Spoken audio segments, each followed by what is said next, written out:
right. Hello, everybody. Welcome to another episode of React Wednesdays. My name is TJ Van Tol. I work as a developer advocate at Progress. With me, as always, Dan Wilson. Dan, how are you doing? I'm doing good. I'm Dan Wilson. I work with Digital Primates, and we do enterprise React consulting. We also curate the enterprise React newsletter, which is how we found out about Eve. Our developers submit all the articles, and so they're developer approved. Awesome. And our special guest today, Eve Porcello. That's right. Nailed it. Awesome. So Eve, thank you for joining us. Why don't you tell us a little bit about who you are, how you became famous with GraphQL, that sort of thing. Well, thank you for having me, first of all. My name is Eve Porcello. Let's see, I work at Moon Highway. Moon Highway is a JavaScript training company based here in Northern California. So we teach React and JavaScript and Node.js and just because of our kind of relationship with the React community, if you hang around long enough, people will start talking about GraphQL. So that's kind of how we found out about it. We started playing around with it, and we just got really excited about the possibilities with GraphQL. So we've written a book about it. We're always working on course materials about it, and we love any chance to talk about GraphQL is awesome for us. Well, this is perfect because I definitely have questions, and if you watching this have questions as well, feel free to jump in the chats, and we can use that to help drive some of the conversation. But maybe we could just start with the absolute basics, right? What is GraphQL?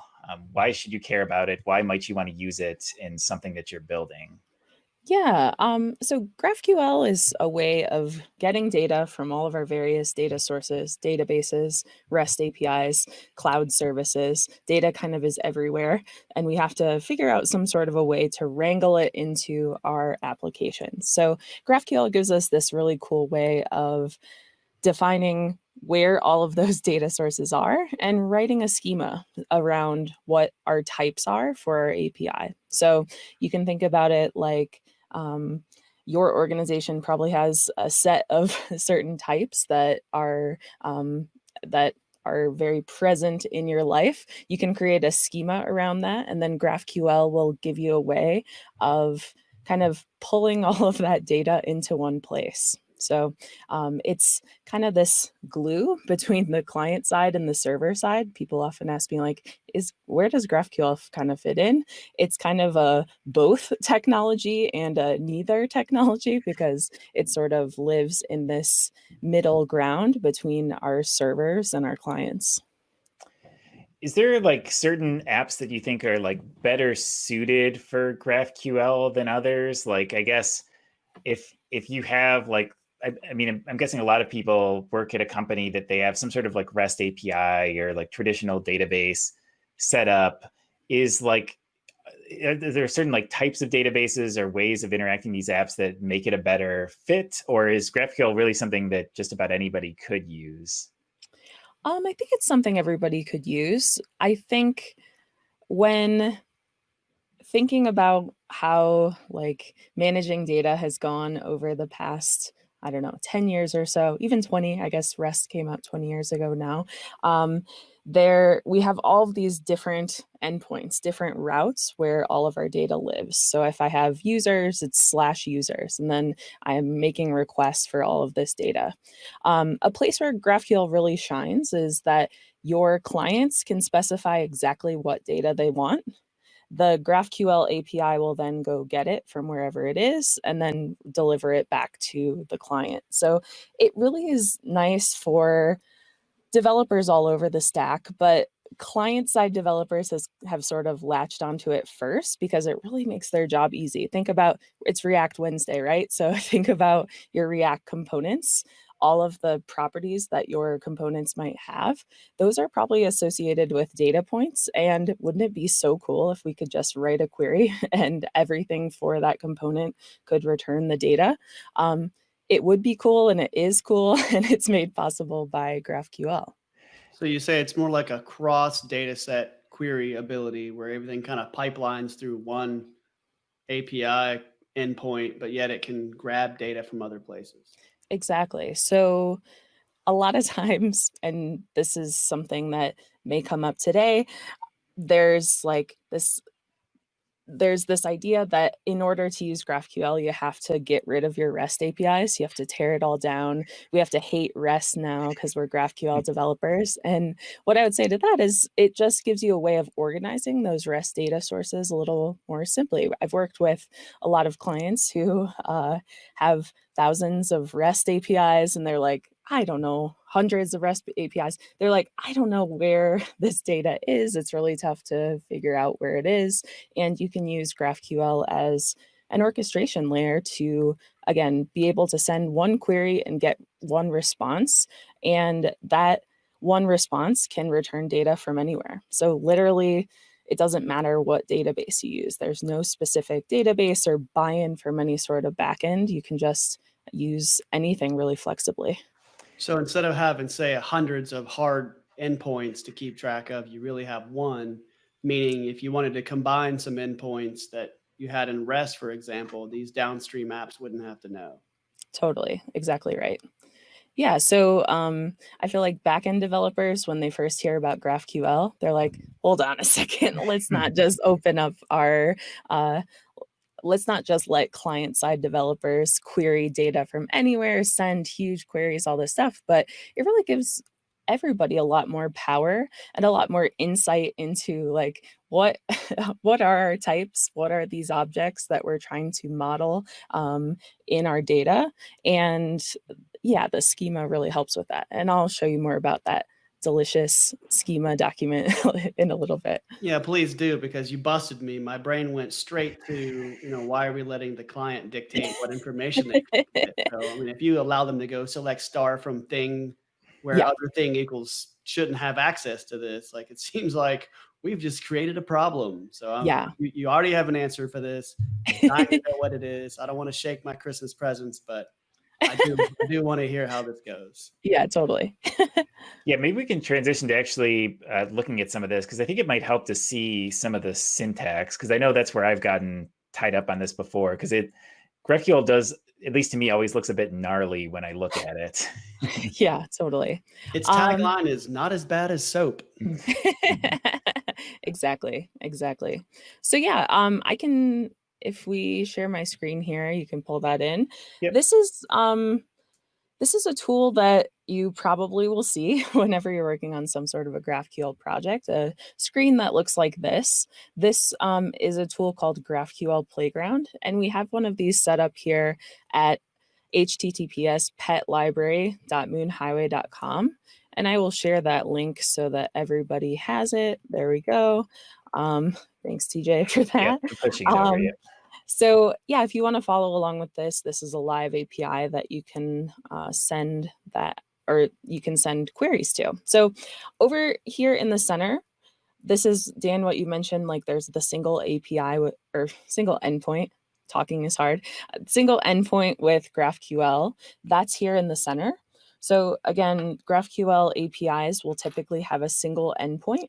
And then the way that we define what data we want is we're going to send a query over here on the left-hand side. So over here on the left, here's our query.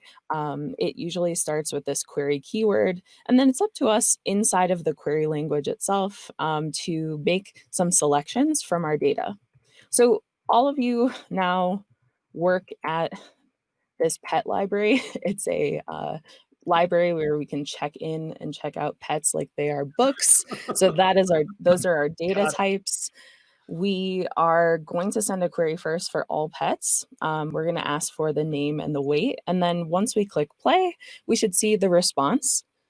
Similar to what we were referencing before, my query defines exactly what fields I want, and then the data is going to match exactly. So even if the pet had hundreds of fields on it, I can just ask for those two that I actually want. And then we're not going to overfetch data. We're going to ask for exactly what we want and get back exactly what we need. So quick question. The autocomplete there was really slick, but how does that work? How does it know what are the options? Totally. So you might have noticed as I started, you did notice, that's why you're asking. As I start to type, the fields that match that are auto-completing. So the reason that this works like this is that schema document that I talked about before.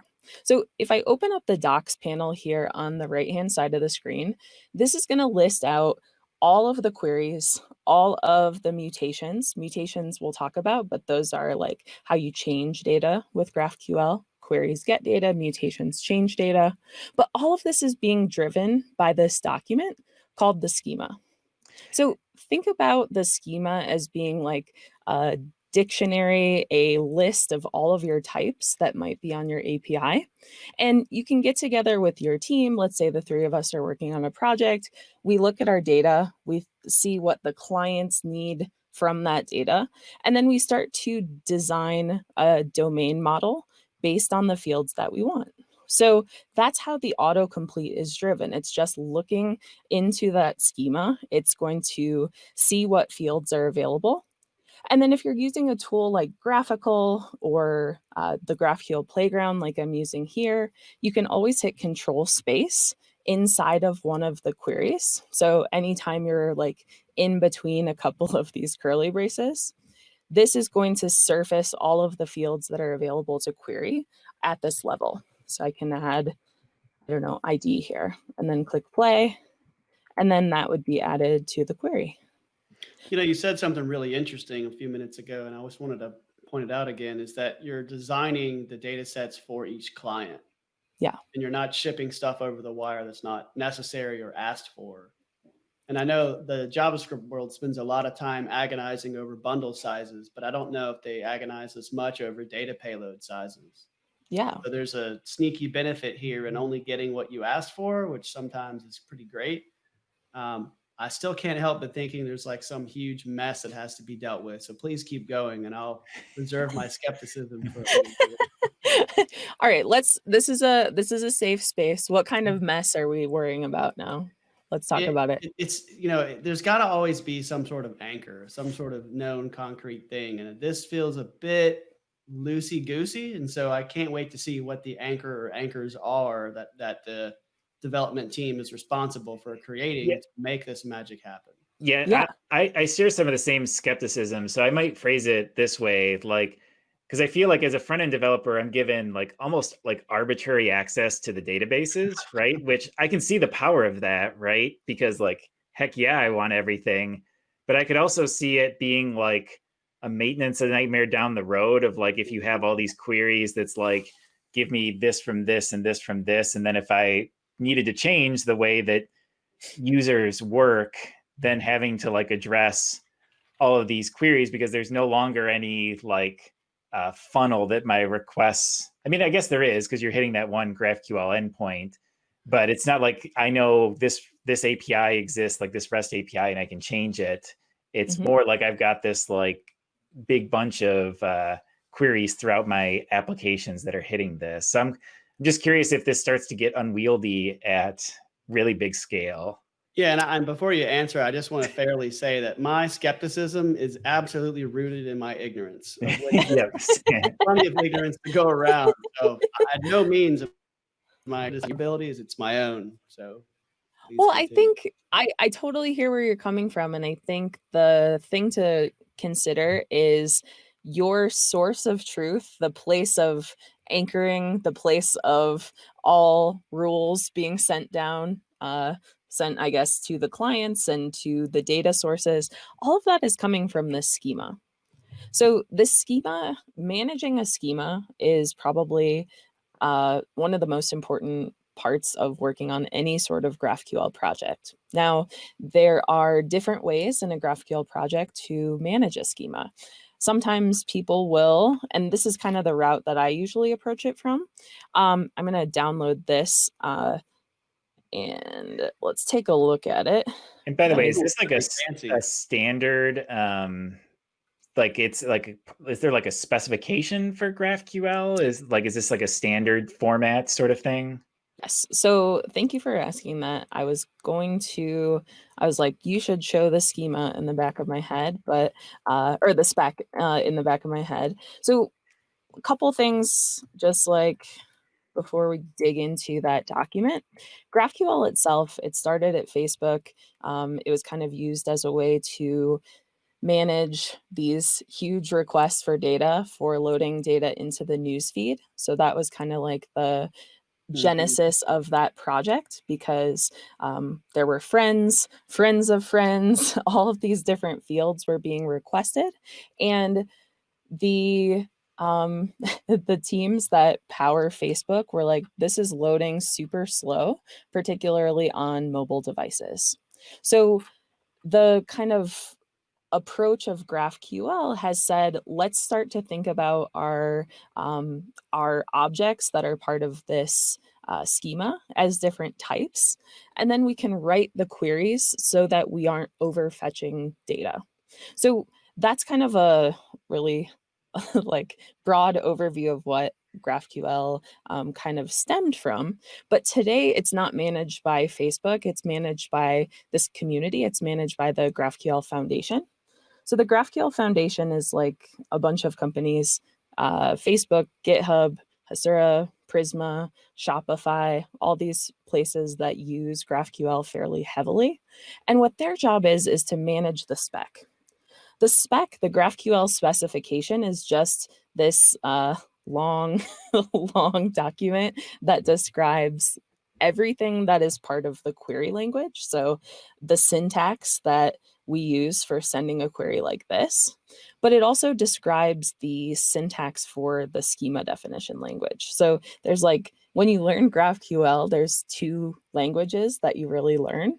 And then your implementation of that from there can go in wildly different directions. Some people auto-generate their schema based on their database. They literally run an auto-generating command that looks at their tables and it generates a schema. The way that I typically approach it, and this is kind of the Apollo approach. Apollo is a company that works heavily with GraphQL tools and things like that. That approach is kind of to write the schema first. So you may see articles like schema first, GraphQL and things like that.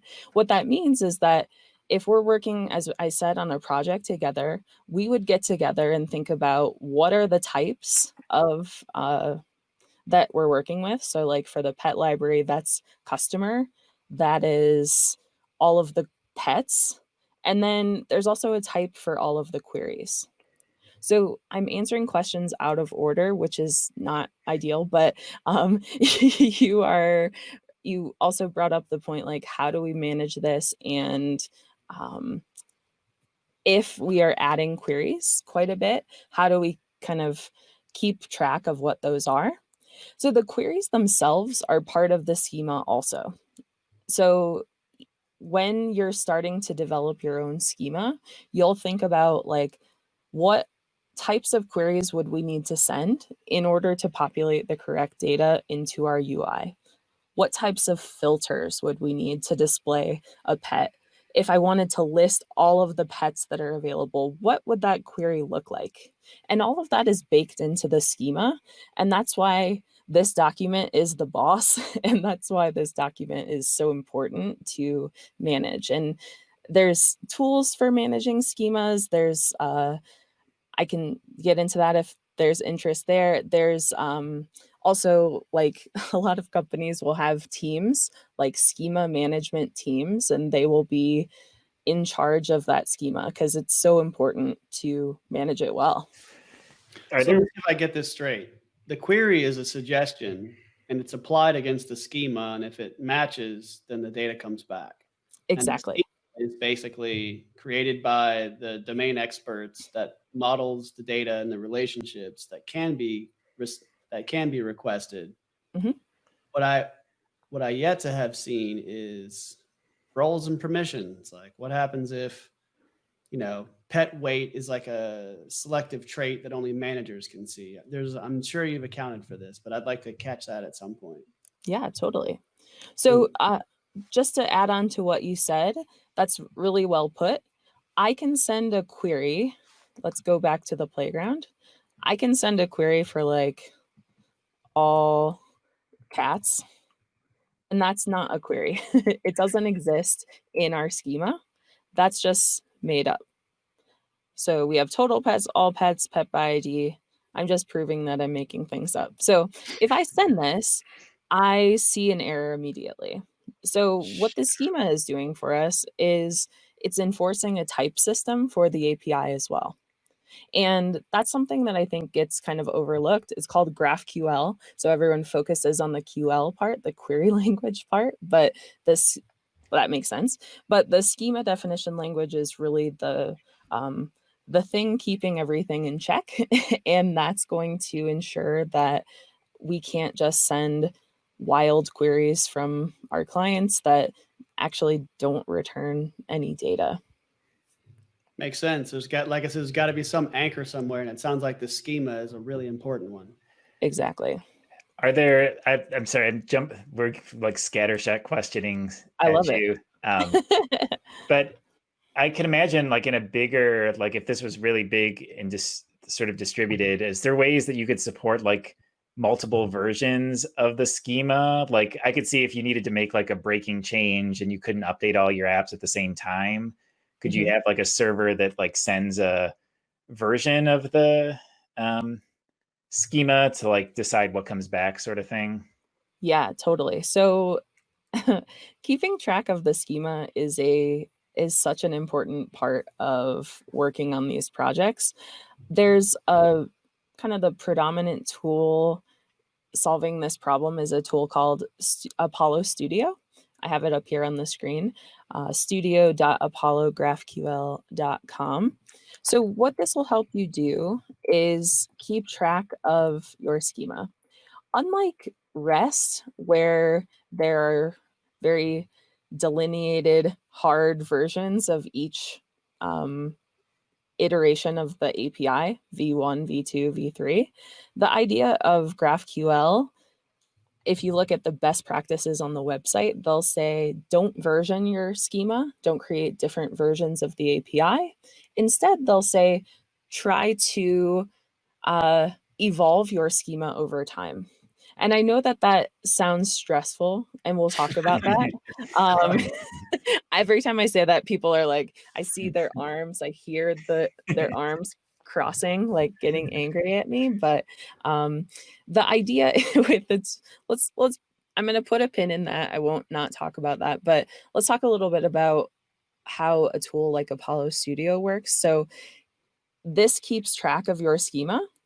And then as you make changes to it, as different fields are added or removed, this is going to keep track of this for you. And what's nice about it is you can incorporate Apollo Studio's functionality in with your continuous delivery process. So if, let's say, you check in your project to GitHub, this will run a check of your schema. It'll see if you have made any breaking changes. Usually breaking changes involve removing fields, because if let's see, all pets, if I have a client that is displaying a list of pets on the page, and I'm always asking for this category field, but in the middle of the night, my coworker goes in and calls it like category or like pet category or something like this, or just completely removes that field. That could be a problem. Does anyone else do this? Like hit Yeah, all the time. Command S on your browser? That's so frustrating. I do it all the time. Yeah. Anyway, that's an aside that we didn't need to go down, but hopefully you can relate. Yeah, the schema management stuff that they do with Apollo Studio is really cool, because this will give you insights kind of field level about what has changed. And then you can use this to really keep your schema in check, because as we know, it's pretty important to do so. If you delete a field and it gets requested, is there a hard error? Is it nulled out? Like, what's the behavior there? If typically there is a hard error for that. So like there used to be a field called suite that will just say that it cannot query the field. Okay, so it made no attempt to resolve this query whatsoever. What it said was illegal, I'm done. It said illegal, I'm done. So That makes having sense. said that, there are ways that you can handle errors. Errors are kind of a tricky thing with GraphQL in general because there's like different ways of handling that. Sometimes we'll be able to set it up where really I have 1, 2, 3, 4 fields. One of them is broken, but a query could return partial results if you wanted to. So there's a lot of things you can do to set up your server to make this work a little better. And that's kind of where your questions are bringing us to, is like, how does this work with the data? And the interface we're seeing here, the GraphQL Playground, this is something I think is really valuable for us as developers, but also anybody in the organization who's working with data at all can learn a bit about the query language and start sending queries. But then it's like, okay, so where is the data actually? So we can take a look at an example. I'm going to share yet another link. Go ahead. And while you're bringing that up, I encourage people, if you're watching along in chat and you have any questions, you don't have to let Dan and I monopolize this. So feel free. I'm watching chat, so feel free. And if you have any, I'll bring them up. Yeah, and this is all starting to make a lot more sense to me. So thank you. Cool. Yeah. So hold on. I have a good slide for this, but did I just lose it? No. Here, I'm gonna look away for 1 second and I'm gonna mess up your eyes. Okay, cool. It wasn't as far as I thought. So kind of the idea, the architecture of a GraphQL API, we've sort of touched on this, is the GraphQL server. It sits between our clients and our data sources.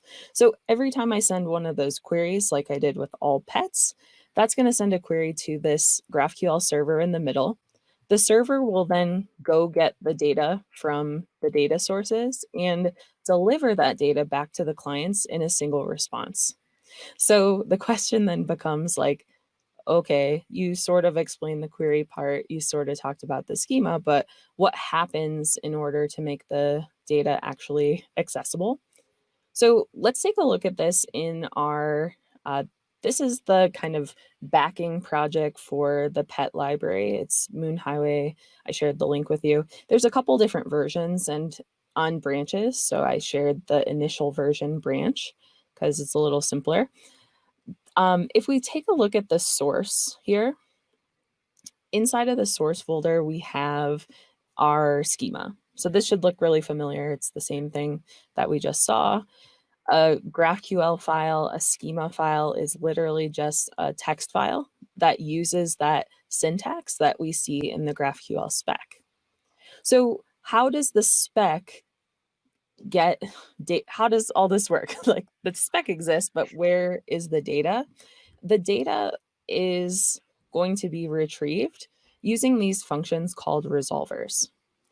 Think of resolver functions as just being GraphQL functions that go get data from wherever it is. So that's really small. But a couple things about this file. We have, let's look at all pets because we talked about all pets before. Oh. So this is a lot of syntax. Maybe we should look at a different query. You get the idea. It's like a mapping, basically, of what comes in versus where it needs to go. Exactly. So every time I send this query, literally when I'm clicking the play button over here to send this query, this function on the server is being called. A couple things you'll notice. The name of the function matches the name of the query. We also might notice, and this is kind of interesting syntax here, these are functions that are Mongo functions, like Mongo database functions. And these are going to go get the data from Mongo. So basically we say create a pets array. That means we're going to go find in our database those pets, turn it into an array and return it. So these resolver functions can really do a lot of stuff for you. They could literally query a database directly. They could make fetch requests to a REST API. They could pull certain data from a file. They can sort, they can filter. Anything that you can do with JavaScript, you can do with these resolver functions. That's pretty powerful. I imagine too, this doesn't have to be written with Mongo. It presumably doesn't have to be written with JavaScript either, right? Like I'm assuming you just have to conform to like how things go back and forth through HTTP more or less at the end of the day. Exactly. So that's what it's like. I planted that question for you to talk about this next, because I do want to reiterate that even though I'm a JavaScript enthusiast, you can use GraphQL with absolutely any programming language. So if you go to graphql.org/code, check out all of these languages that have GraphQL tools built in those languages. So if you prefer Python, Ruby, Rust, whatever, you can build your own GraphQL solutions using that. And that kind of structure will look a lot the same. First of all, you will have a schema that uses the schema definition language. That will not change. But then you can write your own resolvers, your own functions to return data in whatever language you want. And what's really neat about this is then it allows you to, let's say you have all your pets in Mongo, but as you said, maybe we don't use Mongo for the customers database. That's part of a REST API. You can literally fetch from that location, return the data, sort it, parse it, filter it, do anything that you want on the server. And what's cool about that is you can push a lot of that logic back to the server, which is usually an environment that you can control a little more, meaning you can make it a little faster than a phone. And then the phone can just render. Yeah. And actually, I'm curious too, is there anything in here that sort of checks that it's, I guess, like adhering to the GraphQL spec? Because like I could see myself going in and returning some Mongo stuff and like I wouldn't know like crap, I need to make sure these fields are like, will I get a server side error if I don't like adhere to the spec? Yeah, so the resolver functions here and the schema work really closely together. So anytime you're building that, it would be a server error. But basically, our example we just saw, the all pets query, this needs to return a pet that looks like this. You're basically just returning the same type. So for example, inside of our queries down here at the bottom, we have a query called total pets. So total pets is this query that every time I send it, it should return an int. So it should return a number of some sort. So let me add it here real quick. There is a function on our server that just basically returns the length of that array, and it's going to be 25 in this case. The place where the kind of type checking goes on is every time we write a resolver function for total pets, we're going to make sure that, not we, GraphQL is going to make sure that the type matches exactly. So if we're returning a string from the total pets function, it'll throw an error, but it'll tell you what that error is because it is a type system. So that's kind of where that all matches up. You create the schema usually first, and then you write functions so that they return ints or they return lists of pets or they take in arguments like an ID, something like that. Is the type system sort of managed or conceptualized by the GraphQL spec, or is it the type system of the underlying programming environment for your schema? So that's all provided with the GraphQL spec. So whenever you create a GraphQL server, in this case, we're using a tool called Apollo Server for that. And that's just like a node implementation of the server. That server has has GraphQL built into it. So that's going to parse the schema and also parse any operations, any queries, mutations, subscriptions that are coming into it. So a GraphQL int on Python is the GraphQL int in JavaScript. Yes. Yeah. So, I mean, it it does feel weird because GraphQL has those types. It has ID, string, Boolean, int, and float. And then everything kind of fits into one of those categories based on the language and based on the server that you're using. And then if you want to create extra types around that, you totally can. But those are the 5 built-ins that are part of GraphQL. Yeah, that cleans up one of my questions around what if you had that kind of polyglot environment, would you have inconsistencies? And it sounds like there's at least some primitive types that are guaranteed to be the same, and then you can make your own types. Like I think photo or pets was a type that you define in the schema, right? Yeah, so those are I'm sorry, I like having documentation, but it's harder to read when we have documentation. So let's look at it in here. So we had like the pet type, an example of a custom type that you might create. So we see like ID, we see float, we see string. One of the ones we see here is date. So this is returning a date, which is actually a string. So this is kind of a custom type that we've created because a date has a little more semantic meaning than just a regular old string.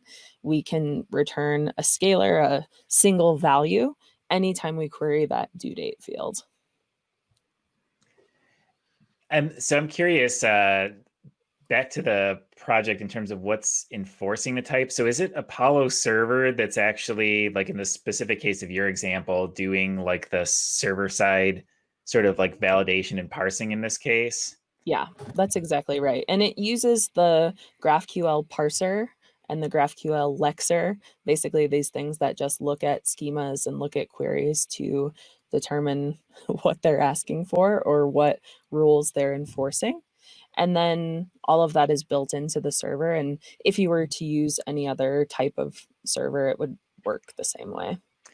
And is Apollo server, is that something that's like, is it free? Is it like freemium? Like how does that work? Yeah, so Apollo server, it's Apollo GraphQL is the company that creates it. They have tools for clients as well. So things like connecting to a React user interface. Apollo has full stack tools for that. And there are so many, so many GraphQL awesome ecosystem tools. But your question is a great one. Apollo server itself is open source, as is Apollo client.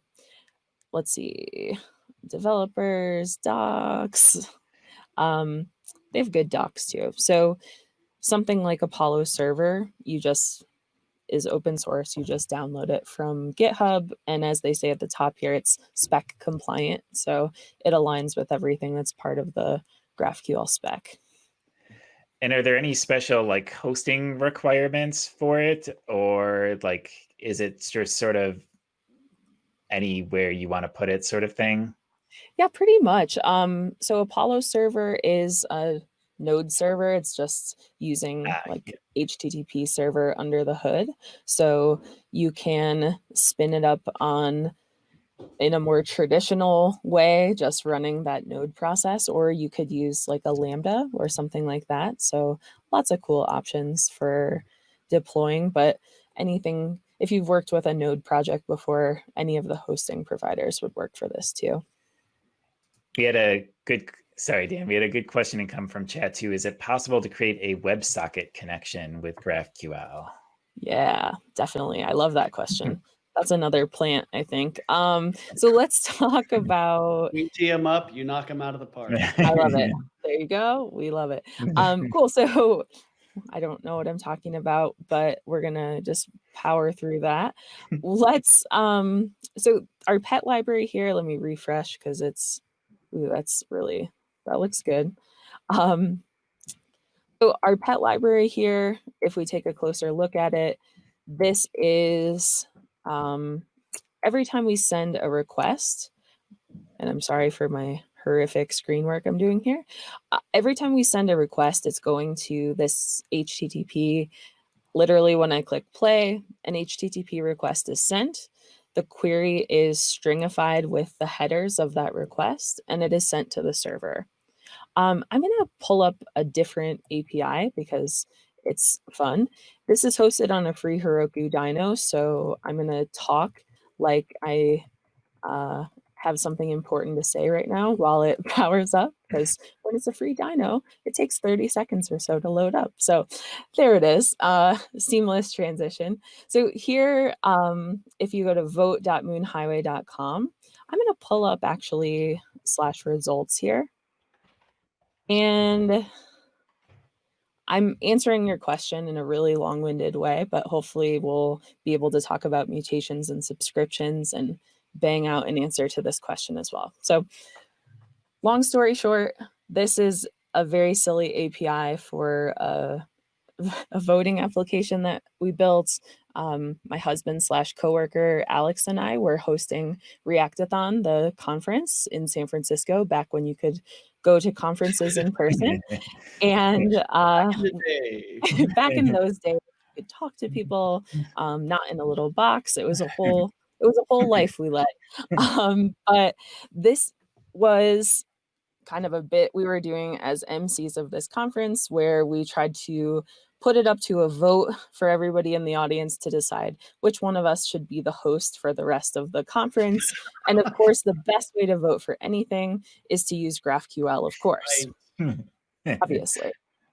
So there are a few operations here. Again, you can play along with this if you want to. If I click play on this query, this is going to return results for Alex and Eve. At this moment, because no one has voted yet, it's just this object. Alex has 0 votes. Eve has 0 votes as well. So this is a query, right? We're sending a query to get some data. But with GraphQL, we also have a mutation. So I'm going to send this mutation. Think of mutations as being all of the verbs that are available on our GraphQL API.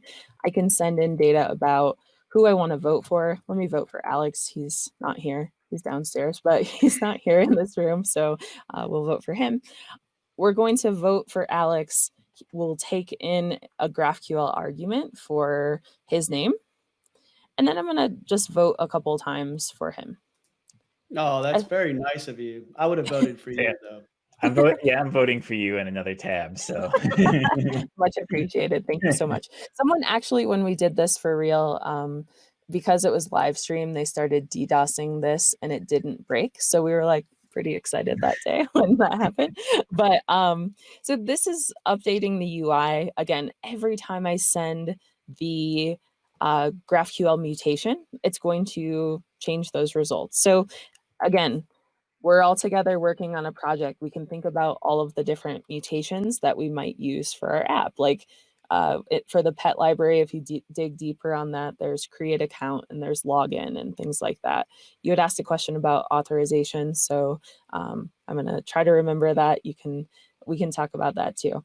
So mutation, we're sending that operation. So is it possible to create a WebSocket connection with GraphQL? It sure is, because built in to the GraphQL query language is a third type of operation called a subscription. Unlike queries and mutations, which are sent over HTTP, we send a request and we get a response. That's a typical familiar HTTP cycle. With GraphQL subscriptions, I forget what this is called, results, Alex and Eve. Now, when I send this subscription, I click play. Notice it's not returning any data to me. We're just listening. And if anybody wants to send a mutation out there, yeah, I'll go ahead and vote. this will pass back, thank you, those results in real time. So unlike queries and mutations, which work over HTTP, subscriptions are sent over WebSockets. And so you can think about a subscription as being kind of this listener. It's going to listen for any of these voting events, and then it's going to pass back those results to our client in real time. So that works in this context. So I'm going to off screen bang out a couple of voting mutations. That's how our, there we go, Alex back in the lead. That is how our subscription is working on both the server and the client. The server will listen for those events, and then the client is set up to handle those WebSocket events as well. This doesn't look so great when we start to zoom it in. But yeah, this is really an awesome thing. GraphQL subscriptions were first used at Facebook. If you've ever seen those live videos where there's the little emoji heads floating around, or if people are liking photos or posts, you see kind of the like happen in real time. That's all GraphQL subscriptions in the real world. That's really neat and nice that that's built in. Yeah, totally. I'm going to take a flyer here and try to answer my own question around how do you make sure someone can access what they access. So let's start the buzzer. You can shepherd's hook me if I get it wrong. Sounds like it's really in that connectors file that you had. You can sort of put whatever logic you want in there. And if you're passing the HTTP header back anyway, you'd have whatever token or credentialing you'd want. And it's just up to you to do what you need to do with it for security or permissions or roles or things like that. Exactly. Oh, yay. Yeah. I'm not gonna buzz you out for that. I'm gonna thumbs up that answer. Yeah, that's exactly what it is. Is there any way to build that into like the spec itself, or does the spec not touch on like auth in any way? So the GraphQL spec doesn't tell you how to handle auth stuff. Okay. There is, I could be wrong about this, so I'm gonna check. I think there's something, yeah, there's a best practices document here, authorization. Typically what is recommended, they say delegate authorization logic to the business logic layer. So I would say that most, as you said, most of that is handled by the resolver functions. That does interface with the schema. So let's see, I had our schema here, right? In this schema, we have a mutation for, this puts everything out of order when you download it from that. So when you look at this list of mutations, we have a create account mutation. The create account mutation creates an account with certain values, name and password, things like that.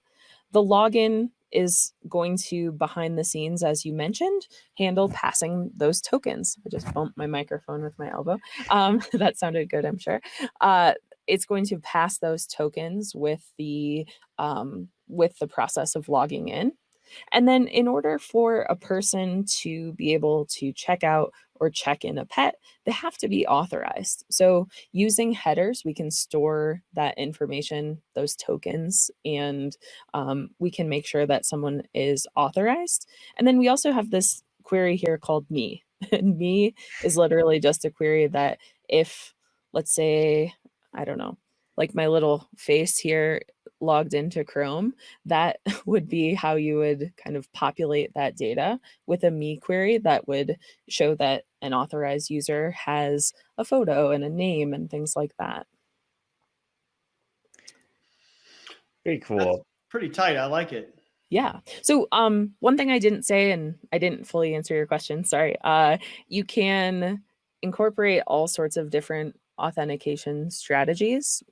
The kind of most common ones I'll see are kind of how we do it here with just passing tokens back and forth.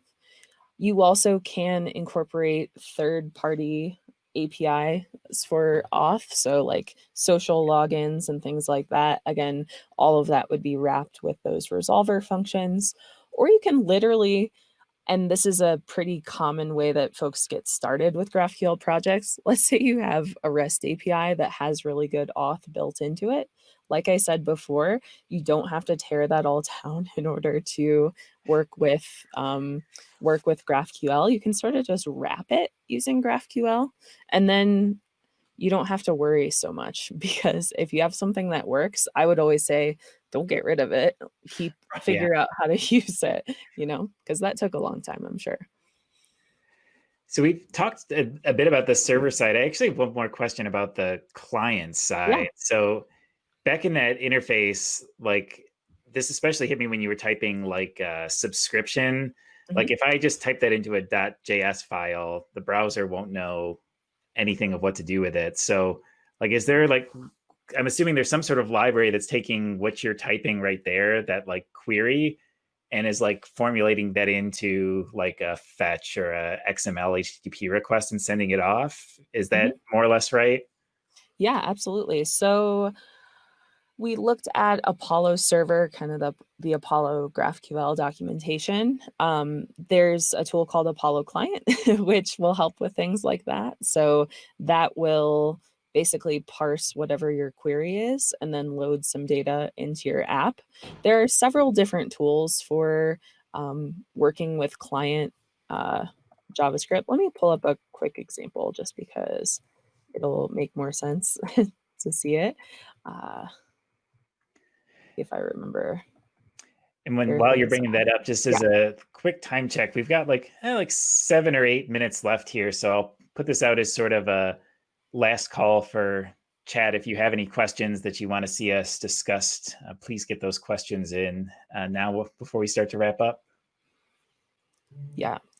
So this is a project that uses Apollo Client on the front end, and I can kind of take you through the workflow and interrupt me if I'm talking too long, please. We're gonna pull up the app.js file here. This is just a React application that loads some data. Um, Notice that we're just rendering some tags here inside of our app component. We're going to also then create a query and a couple mutations and a subscription. And then Apollo Client has these hooks: use query, use mutation, use subscription, that will send a query to your GraphQL API, and then it'll return some data. So the component itself is kind of responsible for sending the query that will fulfill the component's data requirements. And then inside of our React project, this is literally just a create React app that we set up. This is going to create a new Apollo client, which, let's see, this is a setup that has both WebSockets and HTTP, but basically this is saying send all of these queries over HTTP if it's a query or a mutation, and then send any subscriptions over the WebSocket. So this is where we create the relationship between the React components and the GraphQL API, and then the components send the queries. So it's kind of slick though, because really it strikes me as it's basically just a little bit of a little bit of like configuration. And then like those hooks are pretty slick. Just use query, use mutation. Like that's pretty straightforward stuff. Yeah. Yeah, totally. I think we we're very excited the day that those came out because it really made things quite a bit simpler. There used to be a lot of component wrapping and passing of queries and things that were more complex, but hooks have made things quite a bit easier. So one question I have is, like, let's say the people in the audience are interested in playing with this, but getting, a bunch of stuff installed or getting buy-in to put it in a project is maybe a bridge too far. Like, is there a sandbox or a play area or something you'd recommend folks to get comfortable with this, or at least just have a go at it? Yeah, totally. So there are a couple things. Both of the links I showed you, you can always play around with sending queries there, the vote and the pet library. I'm not sure if I talked about this before, but the GitHub GraphQL Explorer. GitHub was kind of one of the first companies that made a huge bet on GraphQL. And the fourth version of their API, versions 1 through 3, were all REST APIs. They still have a REST API, but you can also access data via the GitHub API. So thank you for sharing that. If you just share, or if you just log in using your GitHub account, then you can send queries for GitHub data. I think this is a really good one to look at because it's real world. It's dealing with objects that as developers we're sort of familiar with, viewers and not viewers, users and repositories and issues and projects and things like that. I would also recommend, let's see, howtographql.com. This is a full stack tutorial that's free that you can take a look at for all sorts of different paths with GraphQL. Kind of the basics live under this GraphQL dropdown.